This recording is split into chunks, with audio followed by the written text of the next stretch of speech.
नमस्कार, मैं हूं आपके साथ साक्षी। राजस्थान से बड़ी खबर आ रही है। हाल ही में हुए अंता उपचुनाव के नतीजों पर अब राजनीतिक हलकों में चर्चा तेज हो गई है। इस उपचुनाव को लेकर कांग्रेस और बीजेपी दोनों ही अपनी जीत और हार को लेकर अपनी अपनी रणनीति गढ़ रहे हैं। इसी बीच अशोक गहलोत ने उपचुनाव के नतीजों पर अपनी प्रतिक्रिया दी है। गहलोत ने कहा कि चुनाव परिणाम जनता की पसंद को दर्शाते हैं और यह हमारी पार्टी के लिए सुधार और सबक लेने का मौका है। देखें ये वीडियो। राजस्थान में तो स्पष्ट है। आज आप किसी गांव में चले जाओ राजस्थान के, किसी गांव में कह रहा हूँ आपको एक ही बात मिलेगी। पिछली गवर्नमेंट की जो योजनाएं थी वो बहुत शानदार योजनाएं थी, लाभ मिल रहा था। आज हम उससे वंचित हो रहे हैं। हमारी स्कीमों को या तो कमजोर कर दिया गया, बंद कर दिया गया, और हमारी स्कीमों की चर्चा आज पूरे मुल्क के हर राज्य में हो रही है। आप जाइए बाहर, सुनिए, आप उनको मालूम है राजस्थान में क्या योजना चली थी, जिसमें विशेष रूप से 25 लाख बीमा जो था स्वास्थ्य का, उसको तो कोई पता नहीं क्या क्या लोग उसमें कमेंट करते हैं कि अच्छी योजना थी। बाकी भी जो योजना थी सबको कमजोर कर दिया, बंद कर दिया। अब बात है बिहार की। बिहार में जो हालात बने हैं, जिस प्रकार से इन्होंने कैंपेन किया वहां पर, जिसको SIR करी अचानक की, क्या जरूरत थी 1 महीना पहले SIR करने की? सुप्रीम कोर्ट आदेश दे रहा, आप परवाह नहीं कर रहे हो। आज ये केस SIR का सुप्रीम कोर्ट में पेंडिंग है, सुनवाई हो रही है, पर आज 12 राज्यों में घोषणा कर दी। ये तमाम बातें इसीलिए संदेह पैदा करती है कि उनका व्यवहार अच्छा नहीं है, निष्पक्ष नहीं है, और चुनाव जो हुए वहां पे धनबल के आधार पे हुए।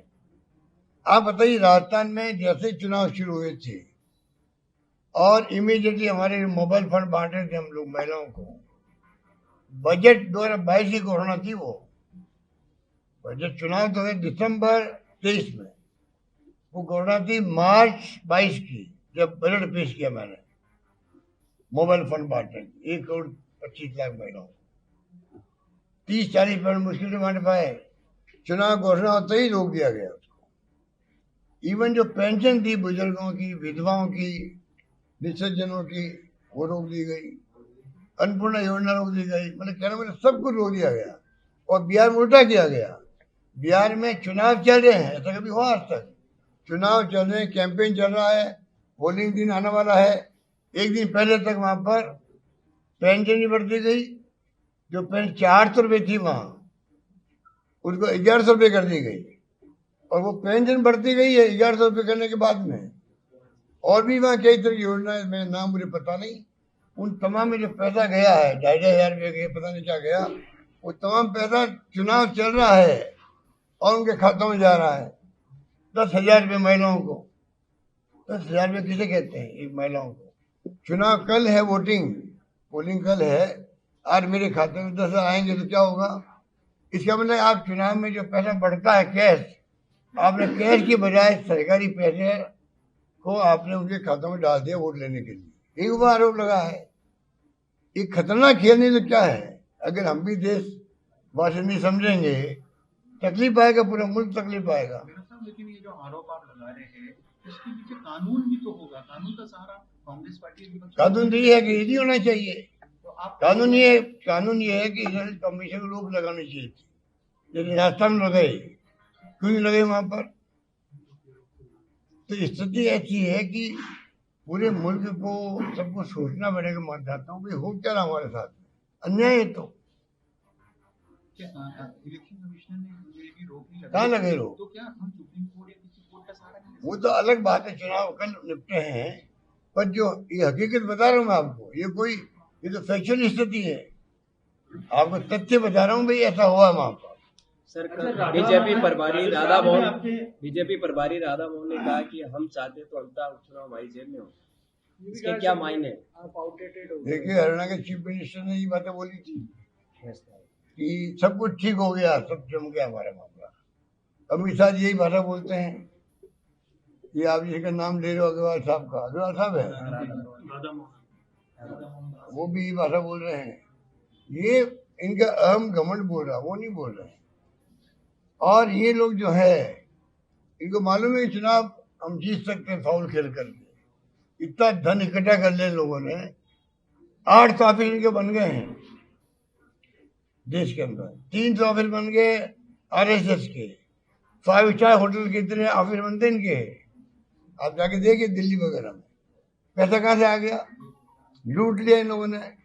इतना भयंकर करप्शन हो रहा है देश के अंदर, कोई सोच नहीं सकता। और ये 4 चरित्र चेहरा इनका पूरा एक्सपोज हो गया देश के अंदर, वो ये लोग हैं। क्या इनके बारे में बात करें? इलेक्ट्रल बॉन्ड क्या थे?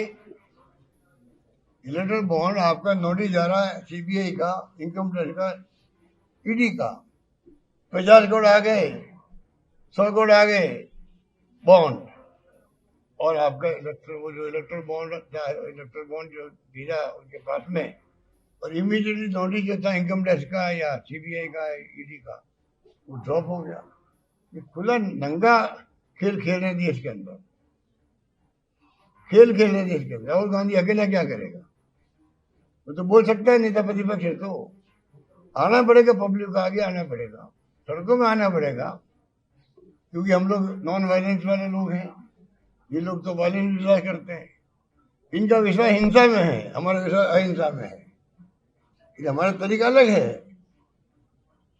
न्यूज बनती हिंसा करो तो न्यूज बनती है।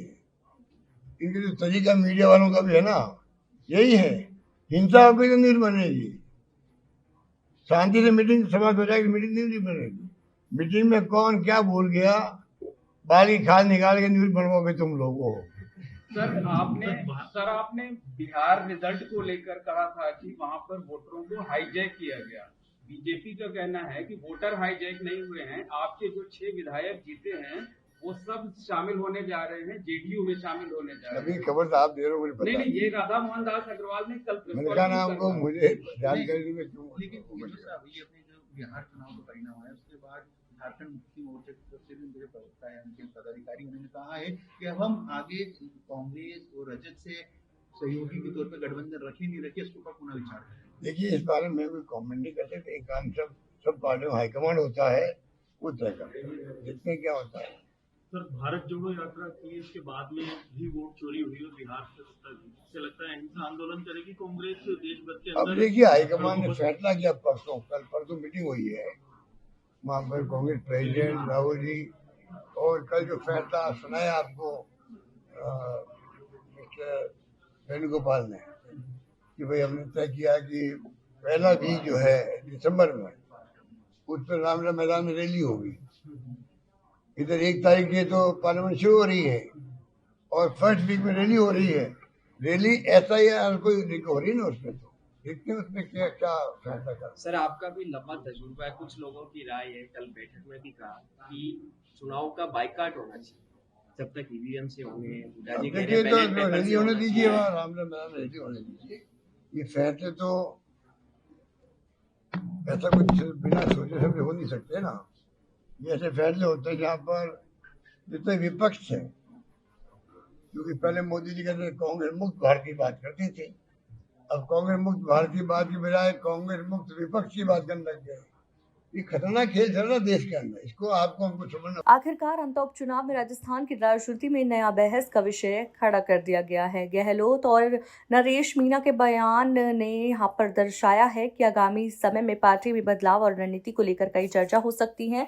राजनीतिक विशेषज्ञ मान रहे हैं कि इन खुलासों के बाद पार्टी के अंदर भी नई हलचल देखने को मिल सकती है।